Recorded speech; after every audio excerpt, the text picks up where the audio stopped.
पवारांनी लालबागच्या राजाचं दर्शन घेतलंय, यावरून भाजपनं त्यांच्यावर टीका केली आहे। शरद पवारांनी लालबागच्या राजाचं दर्शन घेणं म्हणजे ढोंगीपणा असल्याचा घणाघात प्रवीण दरेकरांनी केलाय, तर टीका करून भाजप नेते पवारांना प्रसिद्धी देत असल्याचा पलटवार जयंत पाटलांनी केलाय।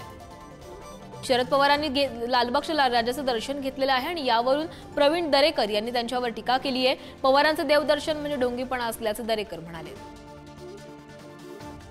ज्ञानेश्वर महाराव यांनी पवार साहेबांसमोर प्रभू रामचंद्राचा, विठुरायाचा, हिंदुत्वाचा त्या ठिकाणी अपमान केला, त्यावर काही न बोलता या ठिकाणी दुसऱ्या दिवशी लालबागच्या राजाच्या दर्शनाला या ठिकाणी जायचं, मला वाटतं हे निवडणुकीच्या दृष्टीनं का होईना, नौटंकी का होईना, लालबागच्या राजानं याला सुबुद्धी दिलेली आहे।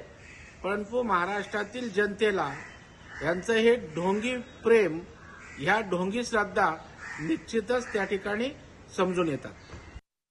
नाही, मी भारतीय जनता पक्षाचं आभार मानतो की पवार साहेबांनी लालबागच्या राजाचं दर्शन घेतलं, याला त्यांनी चांगली प्रसिद्धी दिली।